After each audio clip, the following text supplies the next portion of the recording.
Faders of the Lost Art.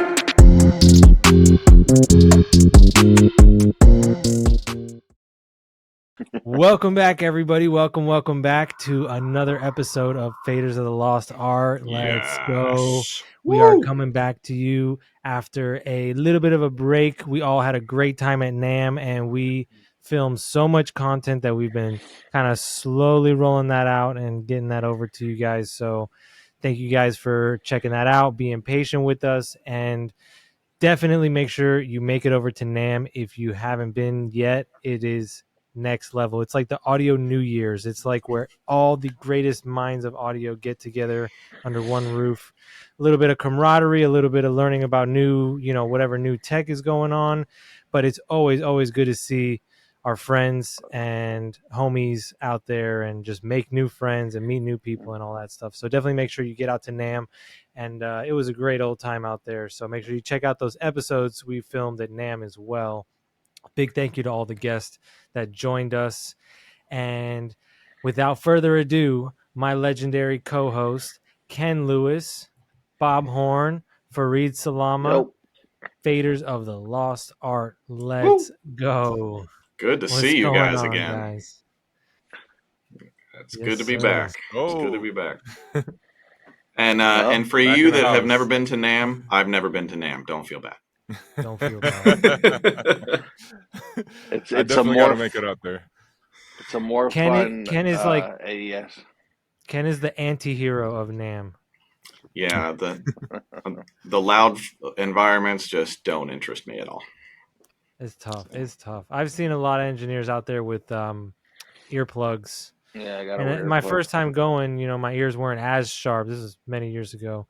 And I was like, I don't get it, man. This guy's kind of, But then after a few years and, I came back as a well-trained engineer, I was like, oh, I wear my earplugs. I got like 4 different types of earplugs. So Is that crazy? there's a lot of people. But it's 100,000 to 300,000 people all talking at one time in a gigantic building. But yeah, and if you do that for 10 hours or 9 hours, however long you're there, you walk out of there and you feel that kind of numbness of like if you mix too loud all day or something. Yeah. So it's helpful to wear earplugs, so at least a few hours of those hours, But I'm definitely in ear preservation mode in this point in my career. I still don't have any tinnitus, and I plan on keeping it that way. Yeah, that's right. And there's a myth that if you like yell too loud, your hearing gets like clapped out for the day or whatever. And over time, you can have hearing loss if you're just yelling. So it's like, imagine you're talking over a crowd. So you're kind of exerting your vocal cords, which also kind of dumb down or numb down your ears a little bit. And like Bob was saying, it's 100,000 people, and there's music, of course, there's live bands and stuff, but it's not like everyone's watching that. Everyone is literally dedicated to talking to each other. So it is like the loudest conference room you've ever heard in your life. Well, it's like any of the it's like any of the conventions.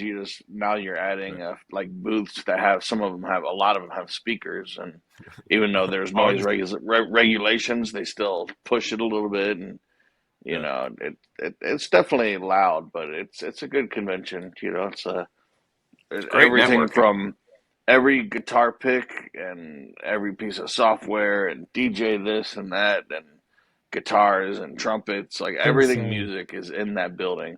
And what I love about NAMM is that all these like feelings we get throughout the year of like music business declining and no one plays guitar anymore. It's like you go there and you're like, no, there's a ton of us and we're all doing this, and that those feelings are just feelings because we're isolated in our own little worlds. But it's like tons of people are playing instruments, and all these people are developing new stuff.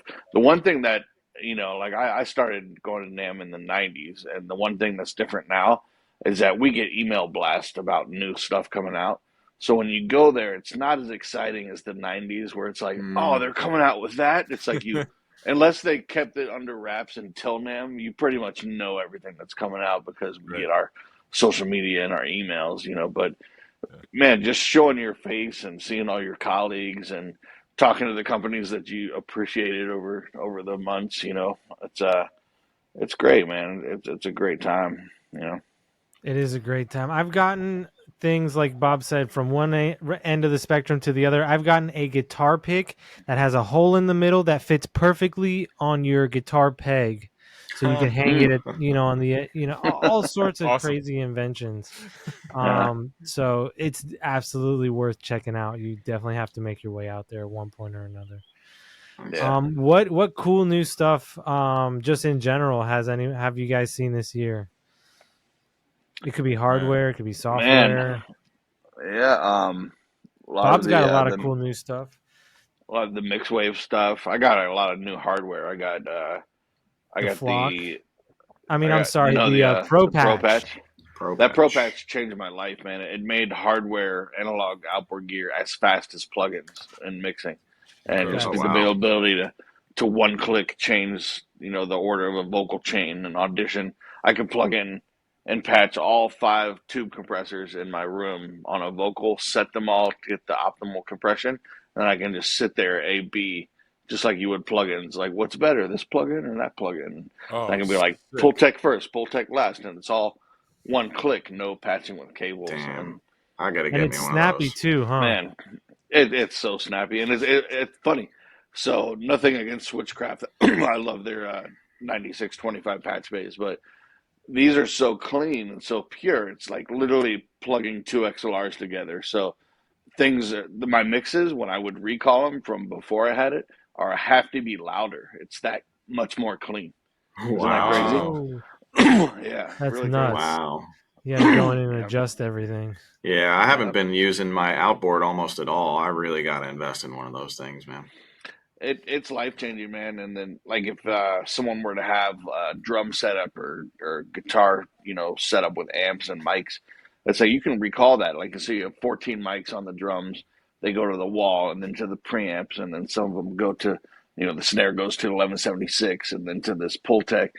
One click, you could recall that. Like, literally 5 seconds, your drum setup is plugged in. And then switch to vocal setup, and then switch to mixing. And I wish I had it back when I had my big studio. It's just awesome. Other news: I built an equipment rack all day yesterday. Took us like 12 hours, and I was pricing. I got more outboard gear, so I needed new racks, and inflation and pricing. I went on, and it's like 2 of these are going to be $1,900, and I was just like, I could build this for like $400, and that's what we did. And I'm sore and tired. How'd it come out? It came out great. I still got to sand it and paint it, but we got it all together. We designed it I should say Eric designed it in Google SketchUp. So we did every board and every angle just to make sure it was going to go together properly, because it's not a square 90-degree rack. It's angled a little bit, so you reach down and the gears facing up at you. Right. So and it's a 2-bay 8 space, so 16 spaces total. It's going to go right here behind me. Oh, that's huge. Yeah, man. If I built that, I would have just eyeballed it. Yeah, that's how I would do it. But Eric's really precise. He's built a lot of studios. Everybody needs an Eric. Yeah. That's right. Yep. Shout out Eric Reichers. He is a genius beyond measure. Built countless millions of dollar studios. Very smart guy. Amazing engineer. Shout out Eric for sure. My man's. What else is new? What new plugins have y'all been? Go ahead. Let me tell you guys about one last plugin that's new. It's on the market now. Vocal Prep by Antares. Usually I just, Antares has a bunch of plugins. I'm like, yeah, auto tune. That's the one I care about, and forget all the harmonizers and all that. But but they came out with Vocal Prep. It's a standalone app. And I had it on my story the other day, or one of my reels, and I literally they sent me a rap that had a dog bark in it. And this dog bark is as loud as the rap. And in the probably 10-second rap, the dog barks 30 times. So you drag the file, drop it on the plugin, no button clicking, it just starts cleaning. And then it gives you 3 things. It gives you the cleaned rap, the dog only, and then and the original with the dog and the rap. And What? there's no MP3-ish squirrely artifacts. There's no little bits of the dog still in the vocal or little bits of vocal still in the dog. No. It's Holy like they shit. had. It's like they took that and made it 2 multi-track stems, and it's so clean. The quality is amazing, and it's on one of my reels if you want to watch it. But it's called Vocal Prep. Have you compared it to RX-11? No, I haven't. But I would say it's like next level. I've never heard any feedback like that. Yeah, you can go out in the yard and record a lead vocal in your front yard with mopeds driving by, and it's going to get rid of traffic and wind, and it's insane. Like I couldn't believe it's in the Antares subscription. I think it should be part of this subscription. Yes, it's a standalone app. Good. But one I don't have to go broke on. Yeah. But like I use a bunch of the stem separators when people, they don't have the stems or they lost the stems or they give me a loop where it never was a part. I'll use a stem separator. But there's always little bits of residual, like the kick is on the tom track and the click of the kick is on the snare track. And this complete perfect separation. Wow. Oh, incredible, man. I can't wait to hear this. Shout out Definitely Antares. impressive. Yeah. Let's go. Have you guys saw that is it DynAssist from Noiseworks? Oh, yeah. Have you seen that? Have you tried it?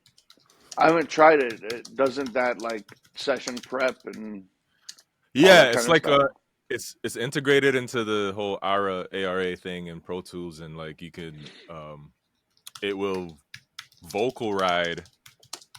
You can set how loud you want your peaks. You can set your LUFS target, stuff like that, and it will vocal ride your transients and your low points, and it will basically level out your whole vocal for you. But in a ARA plugin like Melodyne, yeah, at the bottom.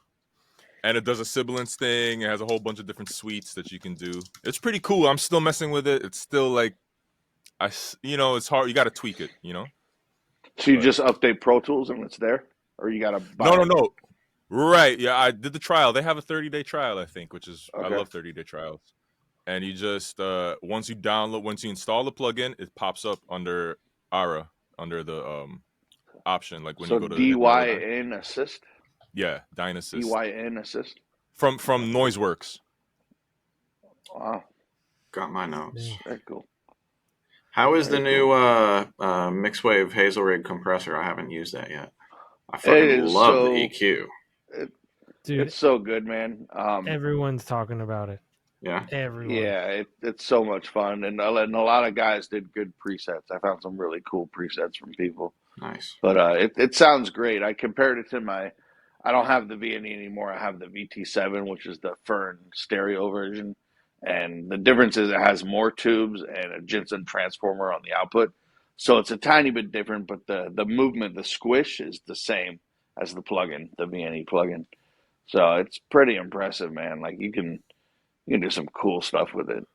And it's funny because all these plugins, like, do we want another compressor plugin?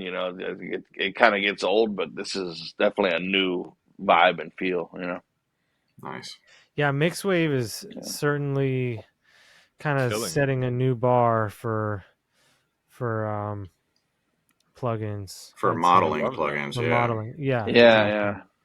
Has anyone tried the Kazrog? I don't know if I'm saying it right. The Sta-Level that they just dropped. No, I did. No, I've been using the Brauer one.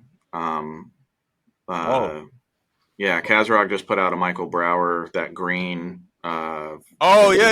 How do you like that? I like it. It's dope. I gotta try. I haven't tried that. I gotta try. Yeah, it's really cool. I like it.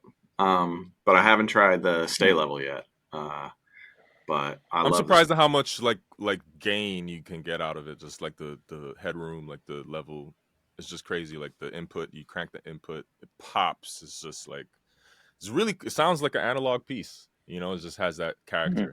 Yeah, they do great modeling too. Their modeling is really super top notch on the Kazrog stuff. Yeah, it is. KClip, yo, KClip. Oh, KClip, yeah.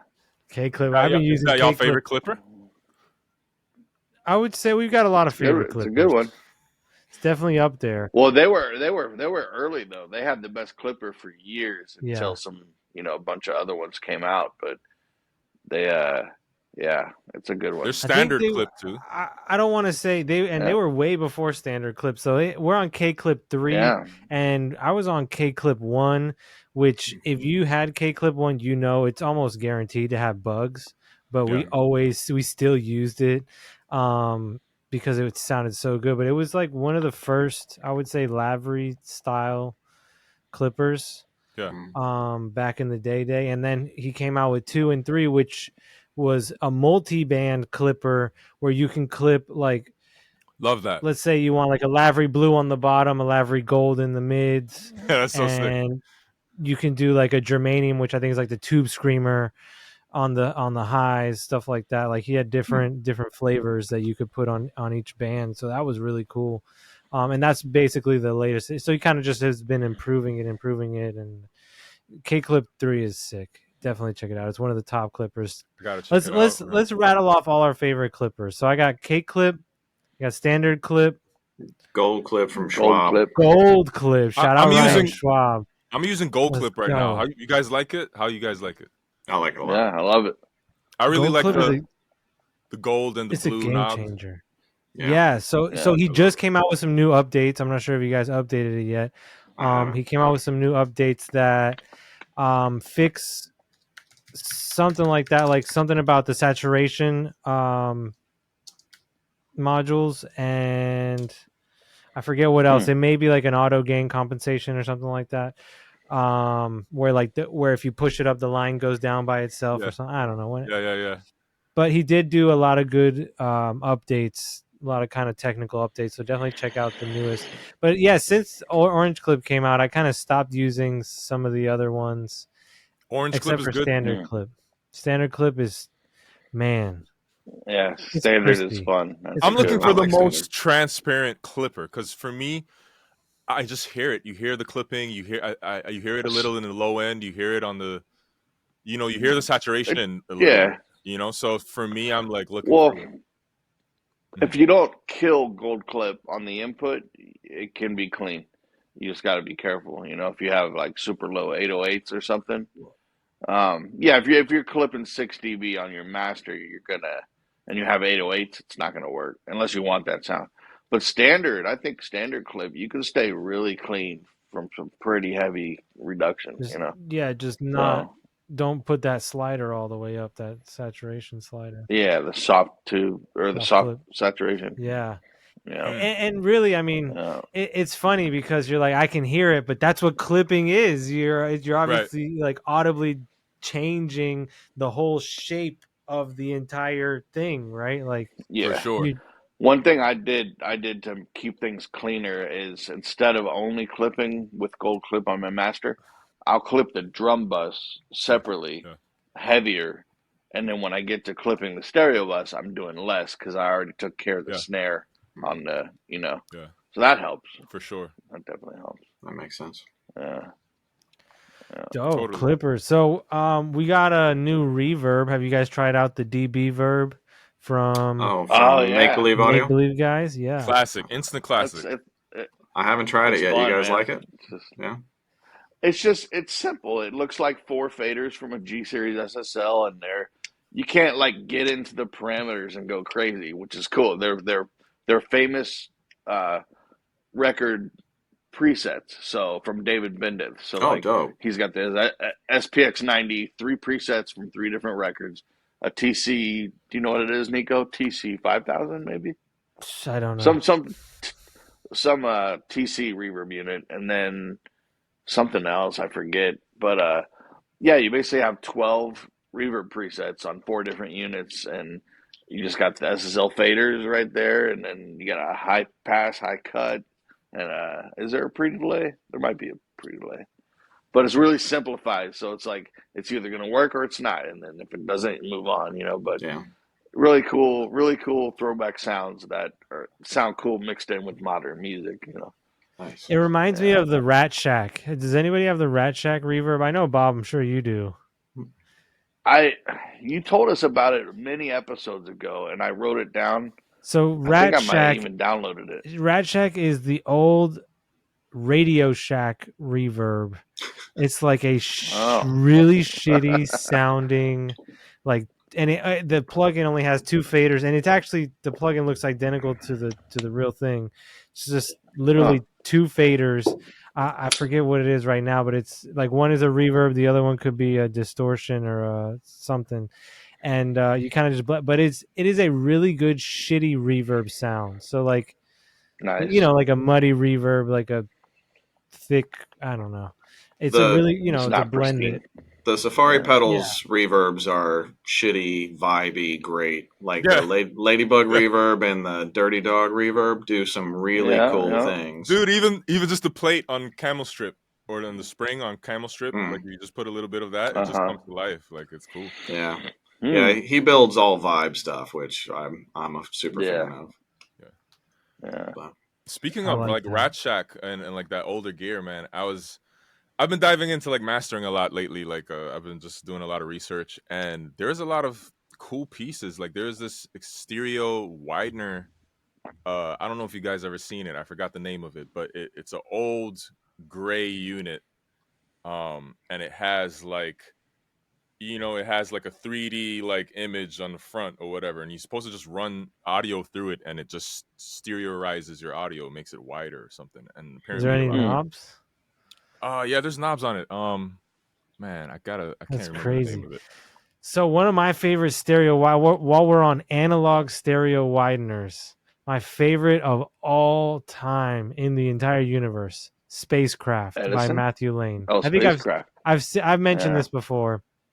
I know everyone's going to say, oh yeah, he's going to say the Vitalizer or this or that, but no. The Vitalizer is sick. It is sick, but it's like, it's almost played out now, and it's a little too sharp.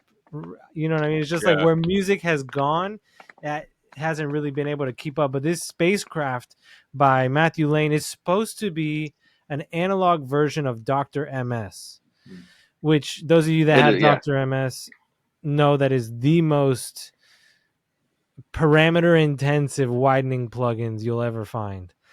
But the Spacecraft is an analog version of it. It's a 1U, and it's kind of simplified if you think about it. It only has about 5 or 6 knobs, and man, that thing just sounds so good. It does a lot of the front to rear stuff. It just opens the whole thing, kind of like Dr. MS does, but I feel like it has a little bit less inclination to phase out. Yeah. It's a lot tighter, because it's analog, so it's like it doesn't phase out as easily as the plugin does. It's definitely a notch up from Dr. MS, even though he made that as well. Yeah, but it's definitely a notch up. Man, you pay for it. my favorite Widener is still the very first one that ever came out, which is BX Digital. And, the stereo. Yeah, because the EQ itself is a MS EQ, and then it's got an overall widener on the output.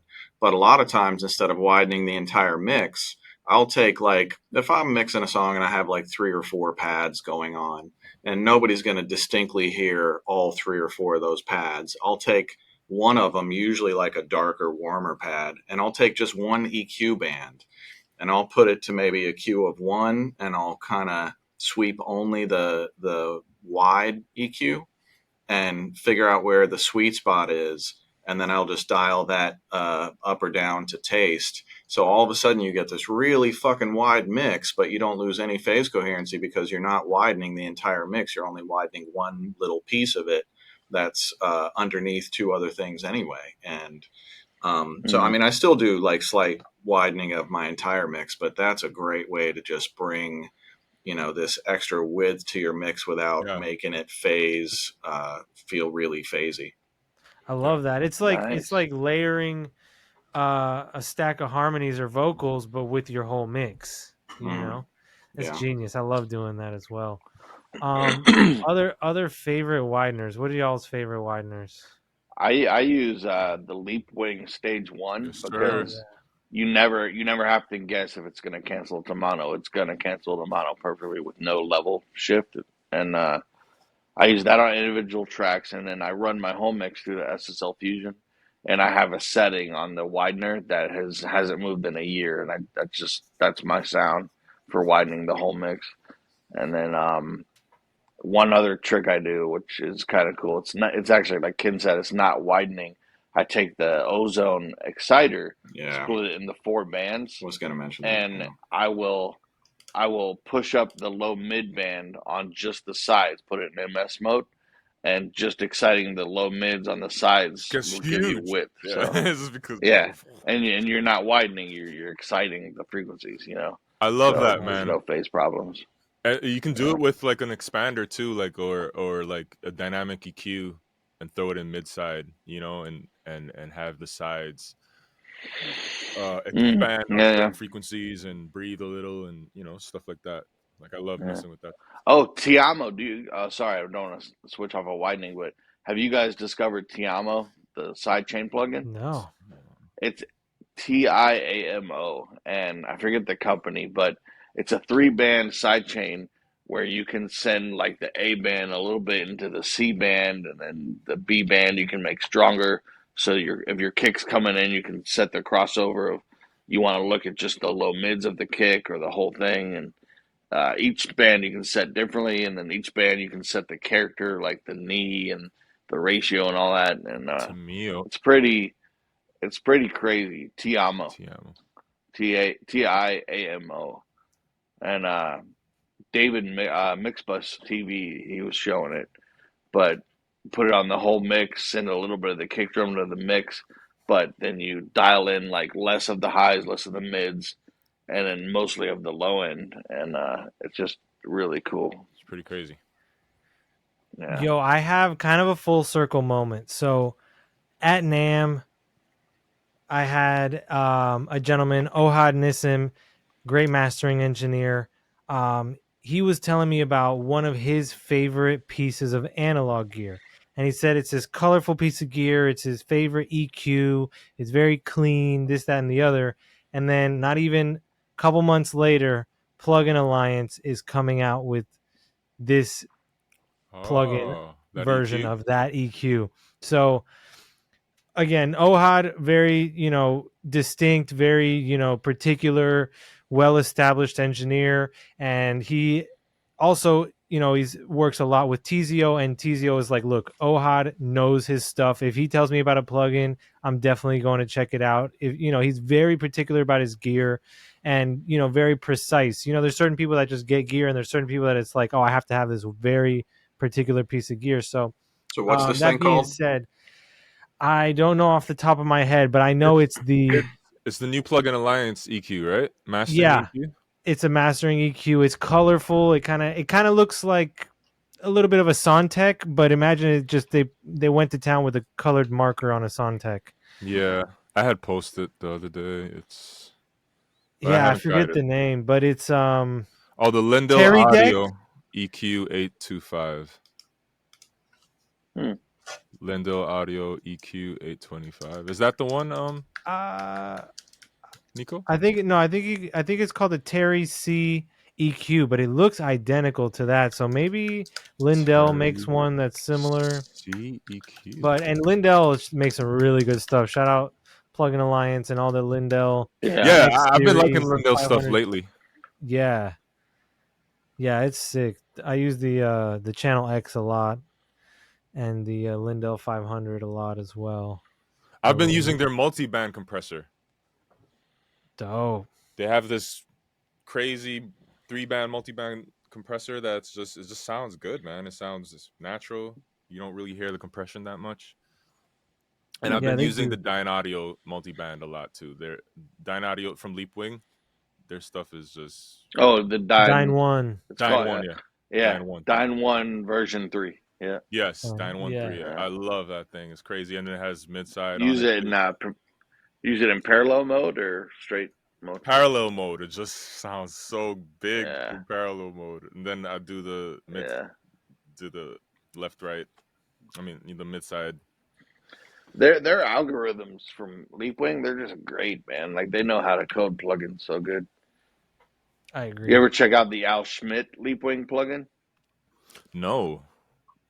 The Al Schmidt plugin it's basically almost like a CLA vocals where you got you got a little bit of Verb, but it's simplified with just a slider, and you got a compressor, but there's no parameters, just the amount, and then it's a real simplified plugin, and they have a vocal, a mix, a bass one, a piano one, but man, the algorithms are so great. Yeah. You don't care that there's no parameters, and so if you want to be simple, just put the Al Schmidt plugin in, crank the compressor, you're done. Yeah. That's a good It's an excellent plugin. Yeah, I put the master quality filters, that option on the bottom where you can have like really good quality, or you can have master quality, and it just comes to life. You just hear it. Speaking of quality, Josh Gudwin's Magic Flow plugin. There's a oversampling that's like I don't know what they call it. It's like Magic Superb, and that's one of the very few plugins that has put my computer to the test. Most I can handle a lot of plugins, but acoustic audio, bro. That's some high end oversampling. It's acoustic. You're already starting out with acoustic, so it's gonna put you. Trust me, bro. They're gonna use every piece of CPU your computer has. They should rename their plugins to Crippler. Dude, they have like 256 times oversampling in their fire the clip plugin. Like you can just the oversampling's insane. Like it's really insane, dude. Yeah. So that's probably what it is. They just labeled it, superb, and it's really just 256. I got a session with it on. If any company ever needed a Thunderbolt processing box just for their plugins, it's Acoustica. Oh man, sure. It's just like the UAD. UAD has the satellite. Acoustica needs a satellite. For sure. We've all asked them for it too. They need a subscription too. They have too many plugins, bro. Come on. There's literally a slew of engineers that I know personally that have reached out to Acoustica, all on different, all on their own, asking the exact same thing. And is it possible to get a whole separate computer just to run processing for my Acoustica plugins? And the closest I've seen was like somebody that does like really intricate setups with like the Wave sound grid with a Windows computer, and they kind of have like a whatever slave setup or whatever. They slave one computer to the other, and that's the only way I've found. But you have to be extremely technical to do something like that. Their plugins just make my brain hurt. Like I don't want that many parameters and that many buttons and knobs in a plugin ever. Dude. And it turns me into switch brain into technical mode when I should be keeping my brain in creative mode. And that's very true. Yeah. But then, like, I think about that stuff. I 100% agree with you, Ken. But then you've got like the L Ray, which is basically the only plug-in version of a RCA BA6A. I just got an analog one. There he is. I love it. That's who makes that? Build Retro? My new rack. No, that's Audioscape. Audioscape, that's right. 9 tubes of just gloriousness. Oh, that's awesome. That is awesome. Yeah. The only ones I've seen in real life are like at the big studios like the Village and Henson and stuff like that. But I don't know anyone else that actually has one. So Jason Joshua has 2 of the original RCAs. Dang, son. It's good to be the king. That's right. Yeah. So in other plugin news, my company, Mixing Night Audio, is finishing up our new delay. Whoa. And so, my partner Dom came to me and he was like, I want to build a delay. And I was like, why? There are so many delays out there. Why? Who needs another one? So then I went and just researched like 40 different delays, every single one I could find. And I was like, one of these is going to line up with my brain perfectly. And not a single one has a GUI that was like, this has everything I need, nothing else, and makes total sense with my brain. So we built it. Nice. And then after we built it, so like I think we made the easiest plugin on planet Earth to use and make sound great if you're like a complete idiot and you've never mixed a record and you don't know what you're doing. This is super easy to get going. But then it's got a mode. The plugin's called Cascade. I think it's going to be out end of July. And in Cascade mode, we have we're building a formant for it that is so fucking badass. I'm just super excited about the formant, let alone the plugin. Sick. Dude, it is. I can't even believe that we packed that in there. So effects galore. That one's going to be a problem. I love a good delay, man. Can't beat it. Yeah, this has got it's our typical company philosophy, like plugins for people who don't know how to use plugins, but powerful enough for somebody like me to really dig in and do some insane shit with it. So I've been super excited with the build of it so far. I think we're about to go into alpha with it. Yeah, Allcomp can't forget to shout out Allcomp. Allcomp has been steady finding its way on my mixes, dude. And I'm like, man, why am I making things so complicated? Like, sometimes you want to just erase everything and start over. Well, when I feel like that is usually when I remember Allcomp, and I'm like, you know what? Let me just deactivate all this real quick, try Allcomp, and then I'll A/B my entire chain versus Allcomp. And I'm like, sometimes I'll end up with a combo, sometimes I'll just end up with Allcomp. So definitely thank you for that. The cheat code with Allcomp was we modeled it after, it's like 5 of my chains under the hood, and we modeled it after a ton of different processes that I used to do with a ton of different plugins. And the thing that I found was when you have to click from here to here to here to here to here and dial in your sound, you get completely different results than if everything is in one plugin and you can just look at one thing with easy parameters and just dial it in. And then the drop down adds so many like creative features to it that you're coming up with sounds that you never would have come up with otherwise. Right. And even just the ability to bypass in the same spot and the same, just like to quickly close your eyes and just see where, like how far you've gone each step, as opposed to like, oh, I got to move my mouse back to the track, and then, like find where I am and then close my eyes again and then open my eyes to see where my mouse is on the next plugin. But I lose my ears when I open my eyes. So it's like, cheat code. And with Allcomp, it's 5 chains, so you can just really easily go this one, this one, this one, this one, this one, and one of them is almost certainly going to work. And, I love that. I love that about Allcomp, that there's different tonal characteristics in the different chains that you can just jump to. It makes it super simple when you're searching for that. Whatever, if you have a different genre, whatever you're working on, you're searching for a certain sound. It makes it super easy to just dial that in. It is, yeah. It's on every single one of my mixes since the dawn of time. Since your delay is not yet in alpha mode, I'll mention one thing that I miss from delays, which we would do on the SSL, and that's cross feedback, right channel under left, left channel under right. That you can do really cool stuff with cross feedback, but nobody has it on their plugin. I'm going to make a note. I'm not sure if we do that. StageOne does that a little bit, but it's not a delay. Right. I see what you're saying with the old. But you can do it in Pro Tools. It would just be cooler if you didn't have to set it up. But you send a send to itself. So if your input on the aux is 1314, you do a send 1314, which is gonna feed back, which is what you want. Yeah. But you invert the pans. Sick. Right. Sick. But you can do some crazy, especially EDM music or a cool pop effect, like on a breakdown, mixed with a filter. Cross feedback is always fun. What's the AMS delay from 1580? Yes. The old school. Yeah, is the RMX? RMX 1580, yeah. Dude, oh my God. The universal audio, even just the UAD version of it sounds incredible. Just the pitch. The pitch emulations and modulation, like it's just really sick.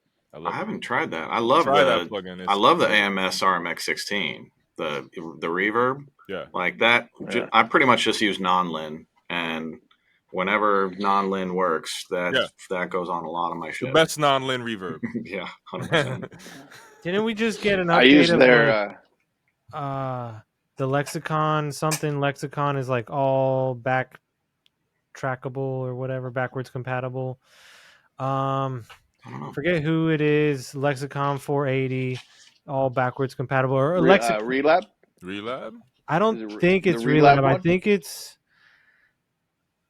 because that's the latest one we've all been using. But I think it's like the Lexicon, actual Lexicon plugin from UAD maybe. Oh, yeah, I no, use the 480 on brand. UAD. Yeah, the Lexicon brand plugins. If I'm not mistaken, they were kind of like getting outdated, or they were on the last Pro Tools and they weren't really compatible with the latest software. So now they just did a Lexicon huge native bundle. Oh yeah, native bundle.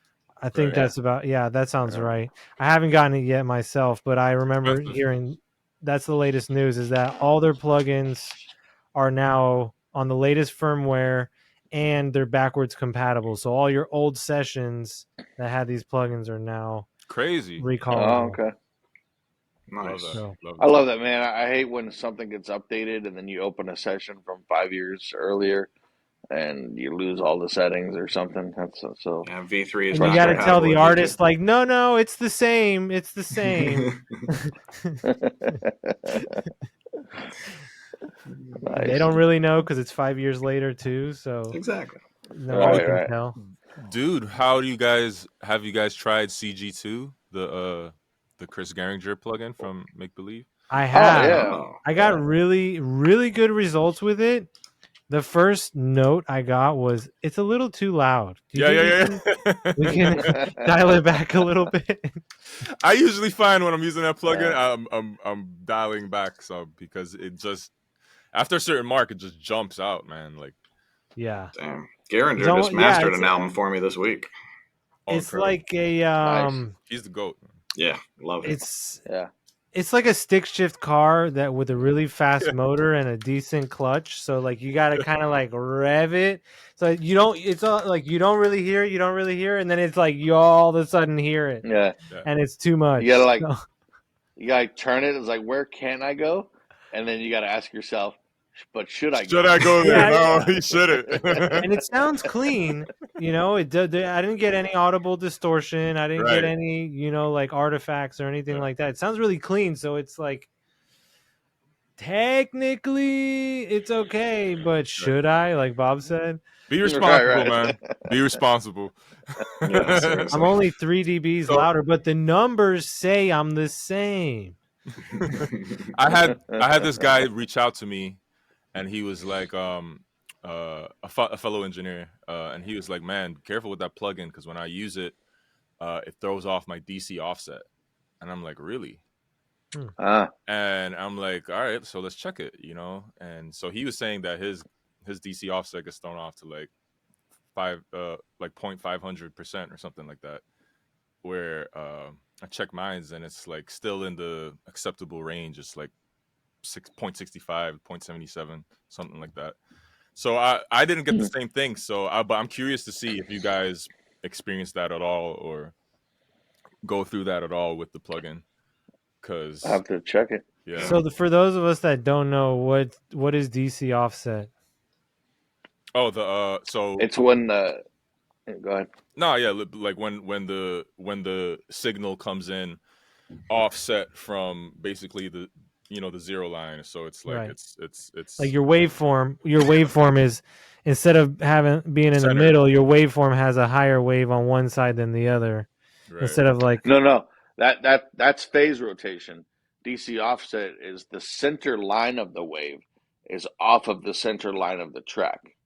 Yeah, like you can eyeball it. Way to explain that, but DC offset just means your negative is deeper than your positive, or the positive is bigger than so that's phase rotation. Got it. DC offset, the whole wave has moved. Yeah. Oh wow. It's like above center line. It looks crazy. Like you. Yeah. It looks weird. Yeah. Like you'd see it and be like, wow, I've never seen that. Because like when the sound dies down and it goes to zero, that zero isn't the zero of your track. It's like lower. Got and you're like, wow, what is this weird thing happening? So you lose headroom. But yeah, if you look at a trombone file and it's like lower when it goes negative than when it goes positive, that's phase rotation. Gotcha. That can be easily fixed with RX. Right. Got it. Yeah, DC offset. I guess I'm sure RX has a. Yeah, there's stuff. There's ways you can remove it, but I'm reading it's usually caused in the analog realm because it's DC direct current, so it's DC. like, It's usually caused by some faulty connection or something. So. Avid has a audio suite that does DC offset fix. Yeah, but I haven't seen that in any of my own sessions in my whole career. I've only seen that, online. Yeah, it's not common. Yeah, I don't. Is it like literal DC electricity in the audio line or something? I gotta Google that. I'm curious if you guys run into it. That's why I brought it up to see if anybody experienced it. And so he's saying the CG2 plugin can create that? Yeah. Okay. Oh, that's interesting. I know FabFilter Pro L2 has a DC offset button built in. Yeah. Oh. Maybe it happens like more than I know, and I just never look for it. Apparently, it's supposed to be 0. So I guess if there's some offset, you can remove it. I don't know by removing it what happens to your audio, how it sounds. Does it sound thinner? Does it sound better? Should I have not removed it? Was it negligible in the first place? That's all things you got to take into consideration. Yeah, I wonder if it's a thing you can hear or it just affects headroom or something. Right. Yeah, I was getting into dithering too because I was gonna say that's right up there with dither. It's funny you mentioned that next. It's right there with dither. It's like it's almost like compression too. It's like, can you hear it though? You got to really. I'm really irresponsible when it comes to dither. I'm so irresponsible. I'm just like, did you dither? I'm realizing I think I hear it now because it's like less harsh. It's like a gloss, and it's weird because it's adding noise. So you'd think it'd be noisier or it wouldn't help that much, but it's actually like the reason it exists is because when you were downsampling, going down from a higher bit depth, like you're going to be truncating those bits. So instead of hearing that quantization error, they mask it with this digital noise. Right. And apparently it actually sounds cleaner, dude. Like it's weird. Like, so someone said, I think it was Help Me Devin or someone on his podcast mentioned that Pro Tools exporting now automatically dithers. Yep, I heard that. So I haven't even thought about it, and I haven't. I used to use the Ozone dither when I needed to. Now I don't even think about it because sometimes you could be double. Pro Tools is doing it. You could be double dithering if Right. That's another good question. Speaking of Help Me Devon, have you guys heard any of his original music? Yeah. Seen some on his posts. His music is fire. Yeah, he's super talented. Fire. Yeah. And I just started a sync company, and we're working on signing him to the sync company right now. And incredible. I'm super happy to get him. He is such a talented dude. No, he's sick. Very cool. Yeah, a lot of his No, I was saying a lot of his ads has his music in the background. Yeah. Oh, that's his music? Cool. Yeah. Nice.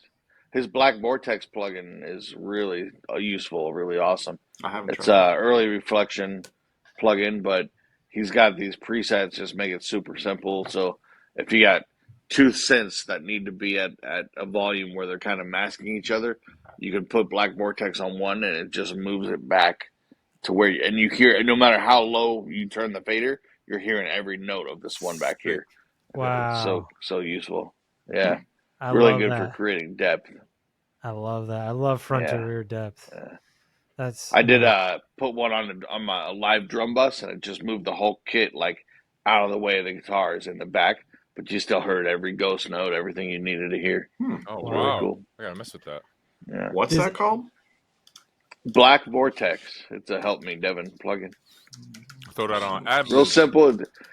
It's very mixing night audio as far as the the simpleness of the simplicity. GUI. Yeah. Simplicity. Thank you. I'm tired. I'm making notes. I swear, rack building isn't for the weak, man. I bet. But yeah, anybody who wants to check out his music, his artist name is Devon Terrell. I think it's Terrell. And he's on Spotify. The new album's on Spotify. Fucking jeez. Dude is crazy talented. That's awesome. Yeah. And he's also, he records and mixes and produces his own stuff as well. And he's a hell of an engineer. So yeah, nice. Incredible. He's triple threat. Very cool. Super sick. And he's a cool guy. Yeah, he is. I like him a lot. The whole crew on his show is really, really cool. Yeah. Oh yeah, I did the interview with him. That was the most fun, like, sit down with a group of engineers I've ever had. Like as far as the Bob, you interview. broke the internet on that interview. Yeah, the interview was crazy. I just that was good and bad. But, dude, everybody's hitting me up now. They're like, "Yo, which meters do I use? Which is it true?" Yeah.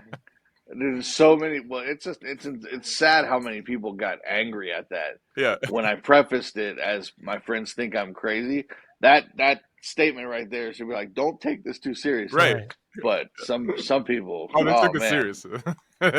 Yeah. No, that was great. That's funny. Yeah. I did download, what was that?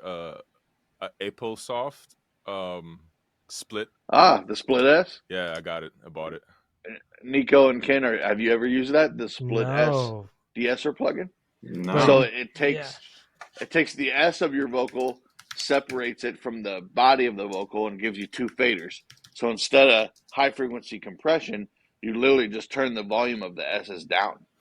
Yeah, so there's no compression. Who makes this? It's a different Apple Soft, but it's APUL Soft. Yeah. So Apple Soft, but not traditional way you spell Apple. Got it. But it's a great De-Esser plugin when you really need to keep things natural and you don't want to use high frequency compression, which is what a De-Esser really is. Right. I'm gonna check that out. Yeah. I hate hearing the the when it gets to the lisp, Yeah. The lisp, yeah. Ken did a breakdown on Mixing Night Audio where he showed the use with the RDSer and he killed it, but if you can't, I don't think I think it takes some skill and your ears got to be trained to get the RDSer to sound so natural, because if it's super easy to get it to just for the young engineers out there, when your vocal starts to sound a little bit lispy, that's when you know you have over de-essed your signal and you need to back that shit off and reclaim some of your S's. Yeah. So that's how you know you've gone too far. I've always collected all the De-Essers because they all hit differently, and and working on different languages. I'll work on Chinese pop, and it's like, okay, well, the Hoffa IQ De-Esser is best on this guy, and then the SSL De-Esser is great for this guy over here, Yeah. So some people are like, oh, I just use the Fat Factory Pro DS. That's a great one. I can't find one De-Esser that works every time on everybody, Yeah. So I've always tried to buy them all, How big are you guys on manual de-essing? Do you guys go in and manual de-ess at all, or if I have to? Yeah. Yeah, it's got to get. But what's cooler, and after I started doing the volume line, and then when Clip Gain came out, I started doing Clip Gain, and all that works. But what I found that was really cool is if you audio suite the S's with notch EQs on the harsh spots, then it almost doesn't matter how loud the S is if it's not crazy, because it sounds better EQ. That's so crazy that you say that, because I started trying that with the the clip plugin for the clip effects plugin. So for each audio rating. Yeah. So for plosives, sometimes when you have too much P's or B's, and it gives you that big transient in the beginning, and it just sounds like a pop. For those, sometimes, because I would fade it and it wouldn't sound too natural, takes away some of the consonant impact, sound, the impact. So I would just cut the clip and I would clip effect that just one clip and roll off the lows, or like you said, dip notch filter or something, and sometimes it works. When I have unruly S's, like really big S's, and you can see the waveform is just way too big for a De-Esser, I'll just chop it and put all the S's on another track. And then, like Bob does, sometimes I'll EQ them, or sometimes I'll partially De-Ess them and partially EQ them and rebalance them. It's just easier for me to put everything on another track if you're careful not to, make clicks and pops. With the transitions, right? That's cool. Yeah. I've been doing it with 808s. Yeah, I do that with 808s too. I'll take a Pro Q fab filter, and I'll look at the S's, like where is it sharp, what frequency, and I'll make an audio suite notch of that, and then have a couple notches I can turn on and off as it moves, in pitch, and I'll just audio suite those S's so they're less harsh on audio suite. Just like a EQ. The same fat filter. Oh, okay, got it. I'll save a couple presets, one at 2.5, one at 3K, wherever the harshness is moving, and I'll just go through the track real quick. Render on every S. Just the S, yeah. And it just makes it a pretty S instead of a harsh S, and then you can mess with the level of the S, Right. Yeah. The game is changing, ladies and gentlemen. That works for cymbals on tom bleed as well. If you because we EQ the toms how we want them, and then all of a sudden the cymbal bleed is wild, Well, yeah. So here's my cymbal bleed trick, and this removes snares as well. So the only really bright part of a tom is the initial attack and the initial like quarter of a second, and the rest is just low frequency resonance. So if you just find where the cymbal crash is after the tom, or the big snare hit is after the tom, and you apply like an audio suite EQ from that moment on, and you can I usually either do like a 0.5 Q notch at say 6 or 7K, and I'll just bring like down 15 or 20 dB, and it just minimizes the entire cymbal crash or snare. But that tom sounds really natural going through it. So you can compress the tom really fucking hard, and you're not bringing up the level of the crash or the snare. Wow. And then you can fade it out naturally as well. I do that with, I use the McDSP filter bank, and I go down to like 300 hertz. What is that? So you just do a bell, but you yank it down like 20. Sometimes I'll do a high cut filter, and I'll just cut down to like 400 or 300, whatever gets rid of what I'm trying to get rid of. But often you just need to minimize it. You don't need to completely eliminate it. And I've just found like a really wide bell up on the top with a severe cut usually takes care of it super quickly. Like you don't even have to think about it. Are you cutting that to a new track, or are you audio suiting it? Audio suite. Sweet. Yeah. So you separate, right after the transient, and then that tail you audio suite dark. So the snare and the cymbal. I'll separate right when the cymbal hits. So if it's as soon as that cymbal hits, then I just cut right there, right before the cymbal or the big snare, and I audio suite from that for about 3 or 4 more seconds, and just really minimize what follows it. And then you can just do like a crossfade on it, and it just sounds like you're just hitting a tom. And it's not going to make your snare brighter. No, because when you let's say like Bob was saying, when you compress or EQ that tom sound, it'll now change your snare sound because the bleed is coming out harsher, and you're like, what? Right. So and if you had cut up, if you had cut up a lot of the extra dead space just in that space, your snare, would go up. Yeah, and the tom sounds super natural, even if you're heavily compressing them and you don't raise the cymbal or snare volume at all. Super. I've been doing that for years. Yeah. That's some OG Ken shit. Yeah, for real. I just, love That's it. cool. Yeah, when you put it back with the overheads, you can't tell at all. No, blends right in. Yeah. I just learned that 2 years ago. I was late to the party. Let's go, gang. Well, shoot, that's been a lot of sauce on this episode on such a short amount of time.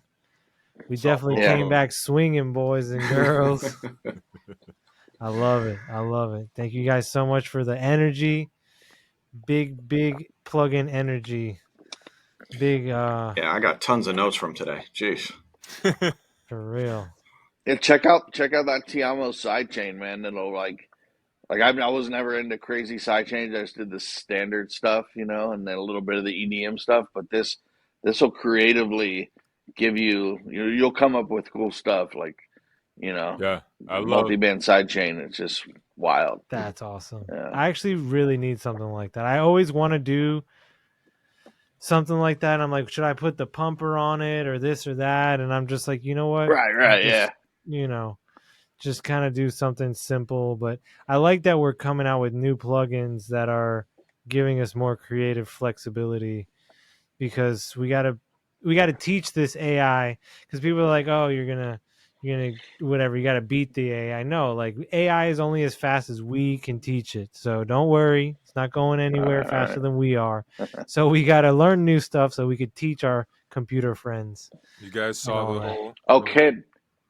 You guys saw the whole Tim. When is your plugin coming out this summer? I think late July, or maybe 1st of August. So we're almost completely put finished that on the with wish it. list. Yes, sir. And I just heard you start to say Timbaland. Yeah, I know exactly where I you're did going. see that. I saw that. Everyone. Did you read the comments? It's 99% hate. Yeah. It was a serious backlash. I love Timbaland. Like, I'm a huge Timbo fan. And of course. Yeah, of course. I know he means I'm gonna be honest. I'm not a fan of him for that. But I'm gonna other just work. stick my personal opinion in here. Yeah. I think Timbo's just looking for a new avenue to discover and a new lane. I don't know if he's necessarily sold on this or that, or well, he's the public face of it, though.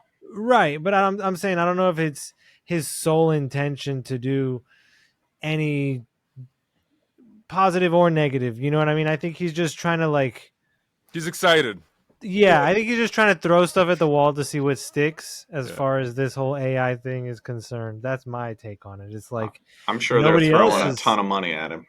Yeah, and well, that too. That always helps, right? Yeah. And that's what I'm trying to say is, like, sometimes you kung fu your way out of like a situation by just being the face of this whole other situation. So what's sticky is that he had this whole, I think it's Beat Club, or he's had this online community where you can submit your music, and he's been really active on it for the past few years, and now this whole I've signed an AI artist, it just kind of took everybody by surprise, because it's like, now we can submit our AI beats and AI songs to him.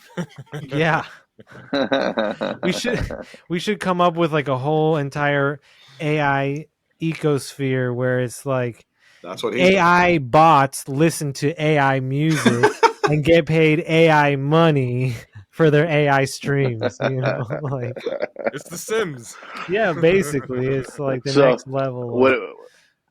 How are you guys gonna feel when Elon Musk robot walks into your studio to hear a mix and trashes it? He's like, no, your low end is off, your highs are too bright, and he tells you technical details as to why your mix is off. Right. And it just makes you like, you're off the EBU 128 R. you're clipping by 0.12.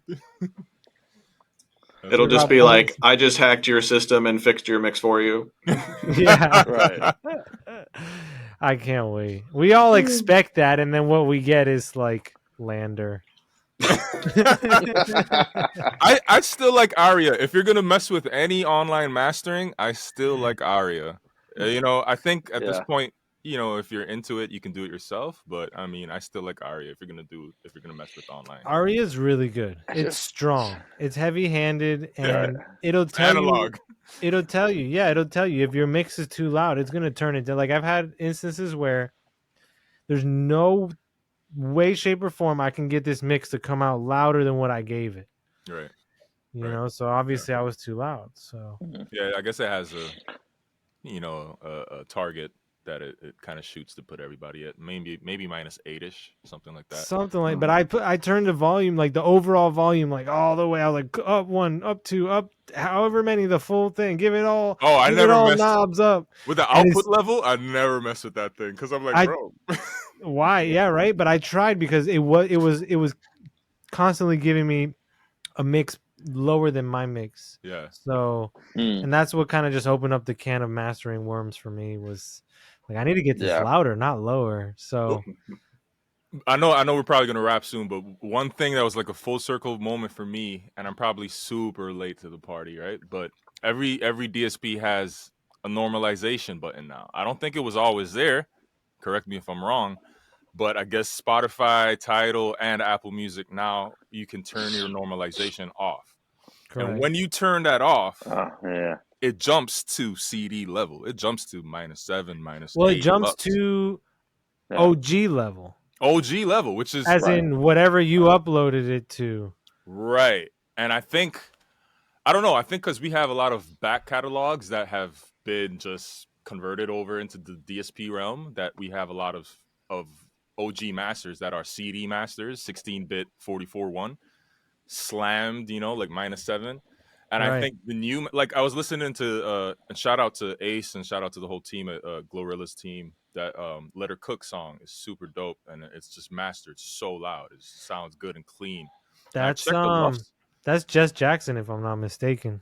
Yeah. Shout out Jess, yeah, man. Killed it, man. And that master is super loud, but it's clean, and it comes in like if you do the aux.io thing in Pro Tools and you check, you know, you put a AB metric on or whatever, you check it, it's coming in at -7 something, you know, integrated short term, you know, around there. So I'm just like, wow, these masters are still loud, you know.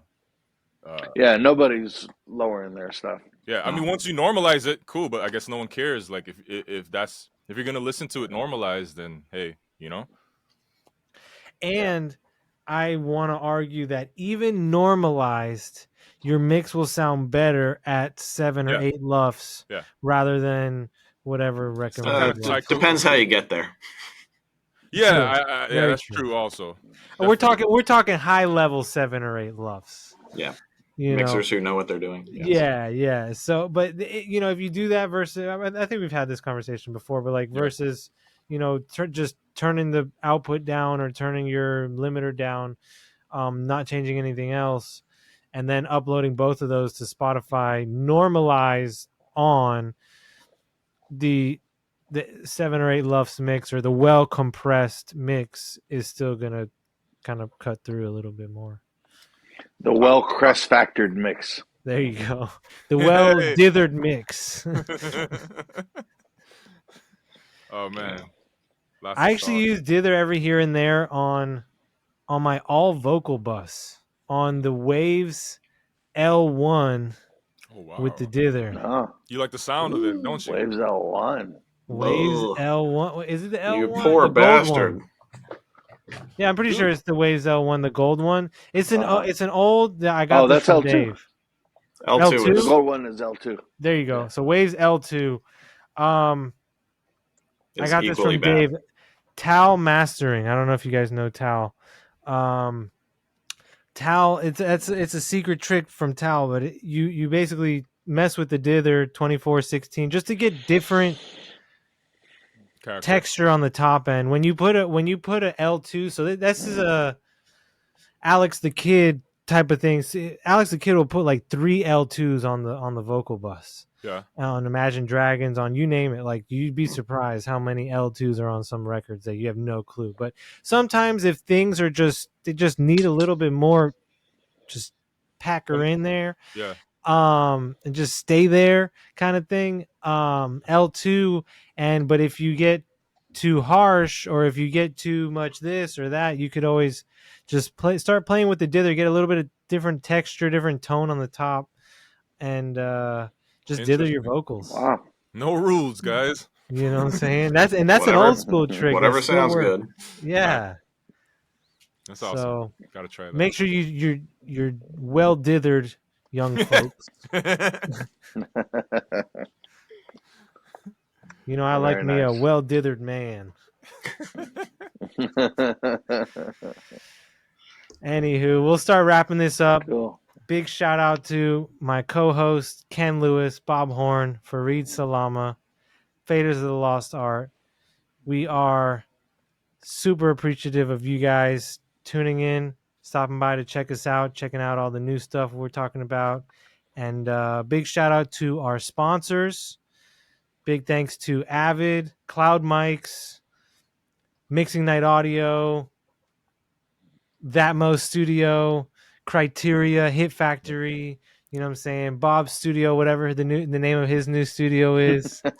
Paul Wolf and Wolf Audio. Pro Patch. You know, nice. Arturia, gang. You know what I'm Make saying? Believe. GoFoss, Sound Theory, Dutch and Dutch, Make Believe. The list goes on. And these are our friends. We're blessed to have really cool friends that make really cool equipment. Yeah. The list goes on. I mean, again, big shout out, big thank you to all you guys that are involved in keeping us afloat, keeping this show up and running, and we'll see you guys next week. Don't forget to share, comment, like, and subscribe, and see you next time on Faders of the Lost Art.